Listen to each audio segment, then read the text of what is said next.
Good morning, Tom. I'm glad you asked us to read our favorite chapter and resonate on that and how that has maybe changed us and helped us over the course of time. I love your book. I have several copies. This one is very much used and has a few coffee stains and probably some tears as well. I chose chapter 17, Signs and Symbols and Messages, as this resonates with me the most and has helped me through many a difficult time in the death of my parents and others as well. We want the same thing. If you are like me, you want to know that the people you love who have died are safe, that they are happy and healthy and whole again, that they know you ask for forgiveness and that you forgive them. You want to be sure that they know how much you love them while they were here with you in their physical bodies, and how much you will continue to love them now that they've returned to their spirit form. You want their reassurance that they know you did everything you could to keep them alive with you. You want them to know they are not forgotten, and that their deepest hope is that you will see them again when it's your turn to leave your physical body. So you ask for signs. You pray, you plead, you beg. Give me a sign that you're still here. And you hear that favorite song on the radio at the perfect time, in the perfect place. And then you hear it again and you wonder, could it be? And you notice the butterfly appearing when you need to see it the most. And if it knows the cry of your heart, you wonder, could it be? And the bird taps at your window and comes back again, and you feel the connection. And again you wonder, could it be? You see their name on a billboard, on a license plate, and in the newspaper. You see them in a dream, you can feel them, hear them, hold them, and you wonder, could it be? And I say to you over and over and over again, yes, yes, yes, yes. This is your beloved talking to you. He is telling you he is okay. She is telling you that she is still here. And you go to see the Long Island medium, and she tells you the same thing.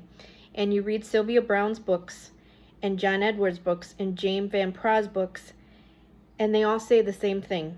They say yes, yes, yes, it is your beloved.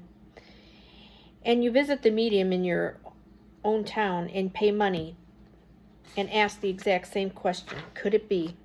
And you seek confirmation from your pastor or priest or rabbi.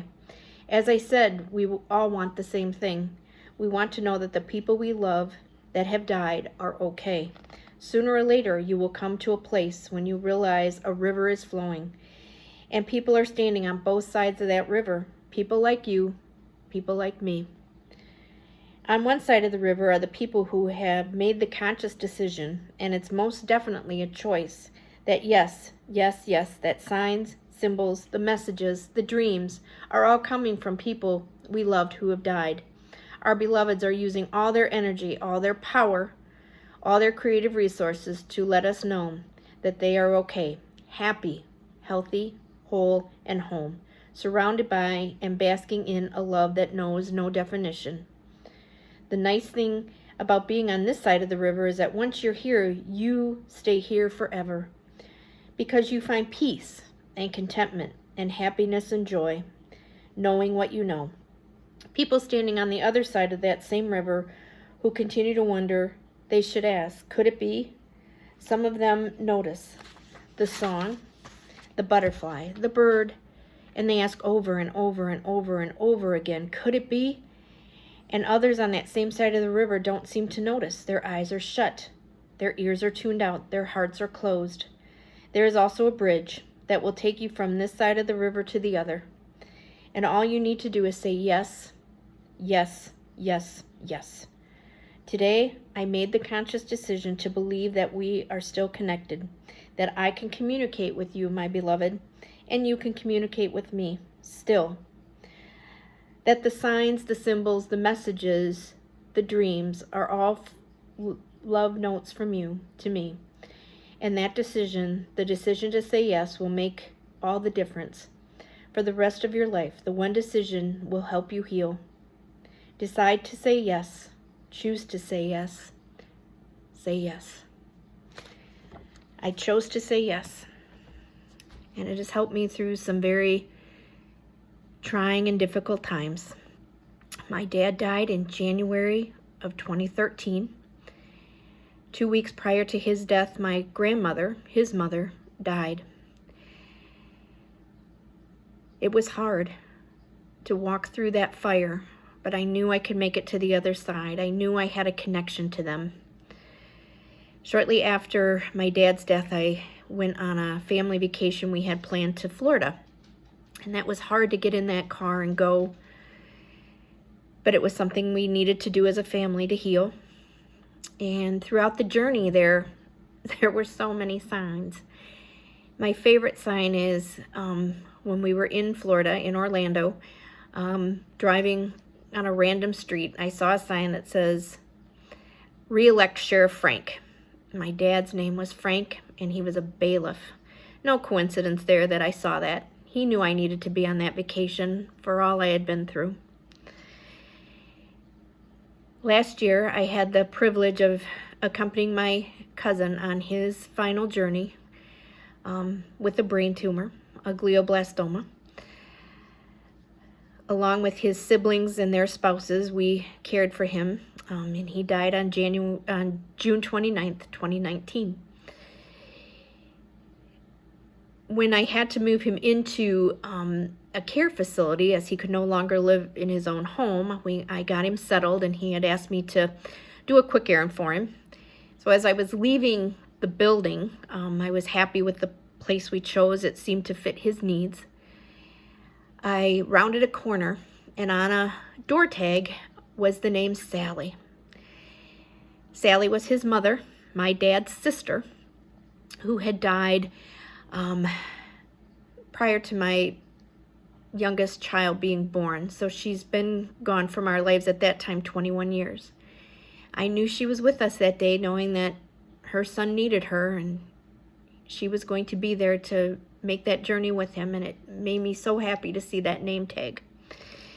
Throughout his month-long stay in the assisted living with hospice support, I would continually hear the song "Separate Ways" by Journey, one of my favorite songs off of one of my favorite Journey albums. No coincidence that Steve's mom, Sally, gave me that album as a gift when I was in college. She had come for a day to visit and brought her famous chocolate chip cookies and that album. And throughout the next few weeks before Steve died, that song just happened to be on the radio. It seemed every time I turned my car on or I played my Pandora. And she was letting me know she was going to be there for Steve, to come and take him home, to be with her and his dad and our grandparents and his infant sister who had died before him. And that was a very peaceful thing for me to know we were connected, that I had that connection with her, and I knew Steve would be okay going home on his journey. Steve's mom's birthday was July 1st. He died on June 29th. I assumed he would die because I thought his mom would want him home for her birthday.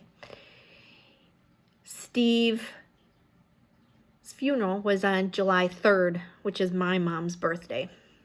No coincidence there that there was just signs there that they were there, we were connected, and that relationship continued on. The neat thing on this story is with my cousin Steve is that we were destined to be a family and to love and care for each other long before any of us were born. My Aunt Sally was born July 1st, 1933. My mom, July 3rd, 1933, at Beloit Memorial Hospital. Coincidentally, my two grandmothers, or who would be my grandmothers, shared the same room. So my mom, Sue, and my Aunt Sally knew each other from the time of birth, and they were destined to make us a family, and that happened. In 1954, when my dad, Frank, Sally's brother, and my mom were married. Sally and her was in the wedding, and we were just a family, and we were always destined to be. I love this chapter 17, the signs and symbols, because it just brings me so much comfort and joy and hope. always be open. Always be open to ways to heal. Grief is not the enemy, it's a teacher. And it's taught me so much. And I continue to learn every day. And every day I watch Tom's videos. They just bring me so much joy and comfort and peace. And I pick up something new every day. I love this book. I love his second book as well. So I hope this little piece brings you some comfort and healing, and knowing that we are always look for those signs. Anytime you're having a blue day and you're not expecting it, they'll be there. The song, the picture, a billboard, it will be there to bring you some comfort and joy, knowing your loved one's there and they're sending you that sign that we're okay, and we're all going to be okay. We're here to help each other.